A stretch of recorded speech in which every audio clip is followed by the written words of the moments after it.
The prison yard glowed red as fire leapt from rooftops. Smoke rose high into the November sky. Cuban detainees shouted, their voices echoing through the Atlanta Federal Penitentiary. Inside, guards who once controlled every block now sat surrounded, powerless. Hostages trembled as prisoners cheered. The prison was no longer under government control. It belonged to the rioters. Hours earlier, word had spread fast.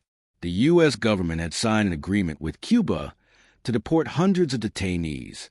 To many of the men inside, that news felt like a death sentence. They had fled Cuba years before, and now they feared being sent back. Fear turned into rage. Whispers turned into chants. The prison was ready to explode. By midday, the dining hall was shaking with noise. Detainees slammed fists on tables, shouting in anger. Guards tried to calm them, insisting nothing was final. But the men refused to believe. The chants grew louder. No deportation. We stay here. Some prisoners begged for peace, but the louder voices called for action. The first act of defiance came in the kitchen. A cart was tipped over, supplies thrown to the floor. Flames suddenly erupted as a fire spread through the room. Alarms screamed and guards rushed in, but instead of retreating, the prisoners pressed forward. Keys and radios were seized. Officers were shoved back. In minutes, whole sections of the prison were lost. Doors were forced open. Prisoners poured through corridors that had been locked for years. Smoke filled the halls, mixing with the sound of shouts and alarms. Guards were captured and pushed into corners. Some were ordered to sit on the floor, hands above their heads. The rioters shouted their demands: no deportations, better conditions, guarantees of safety. Outside the prison walls, law enforcement gathered. Local police, federal agents, and emergency crews formed a ring around the massive facility.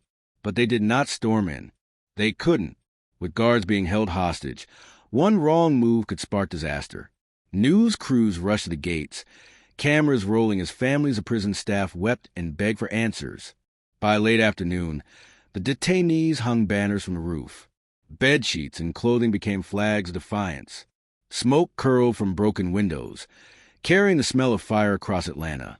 Helicopters circled overhead. The world was watching, and the prisoners made sure their voices were heard. Darkness fell, but the noise did not stop. Fires burned bright through shattered windows. Chanting echoed through the prison blocks.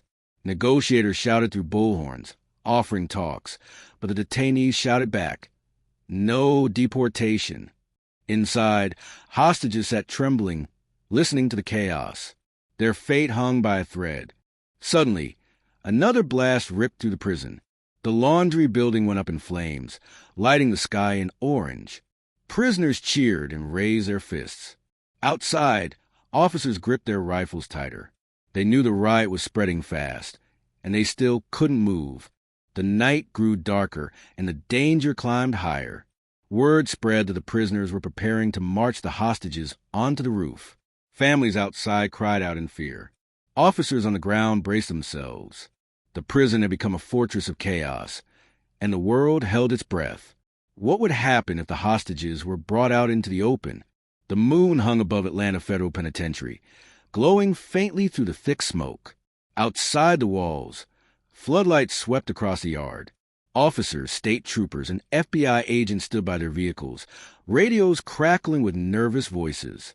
They couldn't storm in, not with hostages inside. The detainees had the upper hand, and everyone knew it. Inside, the air was thick with heat and smoke. Inmates patrolled the cell blocks they now controlled. Some carried wooden sticks or metal bars.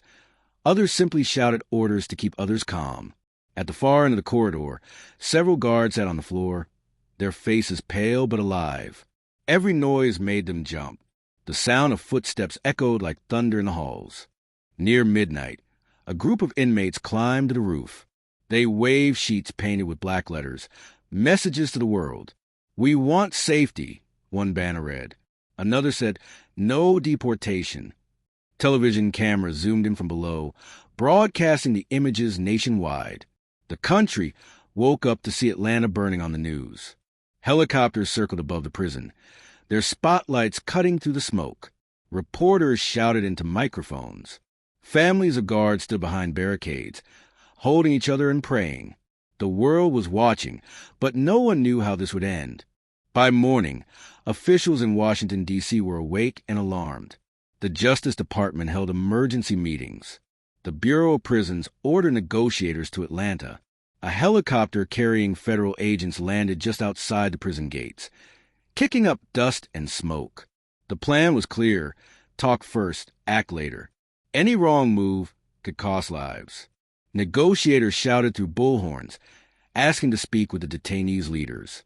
After tense minutes, a few prisoners appeared at the gate. Calm but determined, they wanted assurances from the government. No deportations, no punishment, and better treatment. Their voices echoed over the walls, carried by the wind. Inside the prison, things were falling apart. Smoke from the fires made it hard to breathe. Broken lights flickered. Inmates tried to organize food and water, but chaos ruled. Some wanted to keep negotiating. Others whispered about taking the fight further. Fear and anger mixed like gasoline and flame. One detainee named Raul, who had once been a mechanic in Miami, stepped forward as an unlikely leader. "We don't hurt anyone," he told the others in Spanish. "We want to live. That's all." But not everyone listened.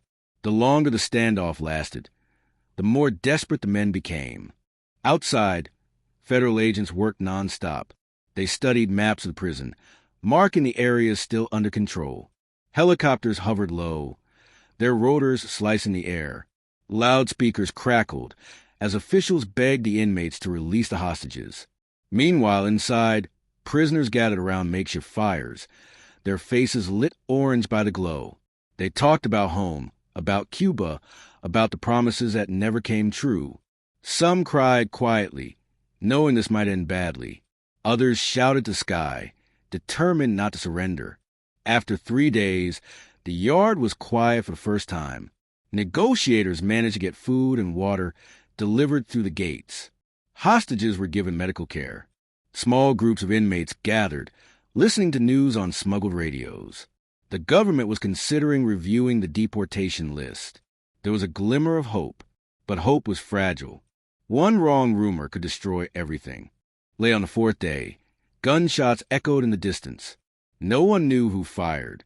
Panic spread instantly. Some inmates ran to windows. Others grabbed makeshift shields. Outside, officers froze, thinking the hostages were in danger.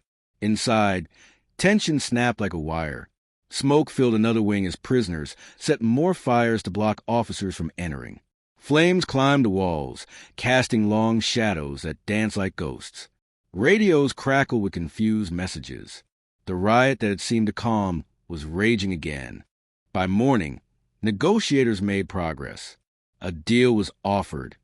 Release the hostages, and the government would guarantee fair hearings before deportation. Slowly, a few guards were released. Cameras caught the moment as exhausted officers stumbled out, covered in soot, tears streaking their faces. The nation watched in relief.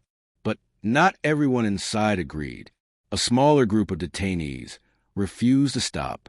They shouted that the U.S. would betray them, that promises meant nothing. They barricaded themselves deeper inside the cell blocks, holding out against both sides, their own people and the authorities outside. The 5th day arrived. Smoke rolled across the yard again. The prison walls were cracked and blackened. Helicopters hovered low as special teams waited for orders. Inside, the last group of rioters stood their ground. They refused every deal. "We will not go back," one of them shouted. Negotiators warned them that time was running out. But as the sun set over Atlanta, the fires still burned. The riot had entered its final hours. But no one knew if the end would bring peace or tragedy. Night fell again over the broken prison. The floodlights cast long shadows through the smoke. Helicopters circled overhead. The last group of detainees gathered in a corner, exhausted but unbroken. The negotiators made one final call through the loudspeakers. "This is your last chance," the voice said. "Release the hostages, and no one else will be hurt." Silence. Then a sound, the creak of metal doors opening. Everyone held their breath. Were they surrendering or preparing for one final stand? After nearly a week of chaos, The fires inside Atlanta Federal Penitentiary began to die down. The air was heavy with smoke and silence. The riot that had shaken the nation was finally nearing its end. Inside, exhausted detainees huddled together. The food was gone, the lights were dim, and hope was running out. From the loudspeakers outside, one final message echoed. It's over. Come out peacefully. Slowly, men began to emerge from shadows. One by one, they dropped what they held and raised their hands. The shouting had stopped. In its place came the sound of footsteps, tired, heavy, and slow. The long nightmare was ending. At dawn, negotiators watched as the first group of detainees walked out through the main gate. They were barefoot, covered in ash, and silent. Federal agents led them out carefully, while medics checked the freed hostages nearby. The prison yard that burned red for days was now gray and still. Helicopters hovered above, filming the scene that would be replayed across the country. News anchors called it the largest federal prison uprising in modern U.S. history. For the families waiting outside, tears finally replaced fear. The men who had been trapped in one of America's darkest chapters were finally coming home. When officers entered the prison, the destruction was clear. Burned-out offices, collapsed ceilings, walls blackened with soot. The smell of smoke clung to every hallway. But the most striking thing wasn't what was destroyed. It was what had survived. Against all odds, most of the hostages were alive, and the riot had ended without the massive loss of life many had feared. Still, the cost was enormous. Millions of dollars in damage, hundreds injured, and the trust between inmates and the system shattered. Investigators would later spend months piecing together what had happened hour by hour inside those walls. In the weeks that followed, government officials promised change. Reports were written, hearings held, and statements made about reforming detention policies for Cuban immigrants. But for many, the damage couldn't be undone. The detainees who remained in U.S. custody faced new challenges: tighter security, stricter rules, and fewer privileges. For the guard and officers, the memories of those 7 days would never fade. The smell of smoke, the sound of shouting, the fear of not knowing what would happen next. It stayed with them for life. The Atlanta Federal Prison Riot became a case study in crisis management, negotiation, and reform. It exposed the deep cracks in America's immigration and prison systems. It also showed how fear, uncertainty, and desperation could turn a prison into a battlefield, and how words, not weapons, eventually brought peace. Years later, the old walls of the Atlanta Penitentiary still stand. The fires are long gone, but the story remains, a warning and a reminder. It was more than a riot. It was a moment when thousands of men, trapped between two nations, tried to make their voices heard. As the sun set over Atlanta, the smoke finally cleared. The prison stood quiet once again, battered but unbroken. The cameras turned off, the reporters went home, and life slowly moved on. But for those who lived through it, the sound of that week, the shouting, the fire, the fear, would never leave their minds.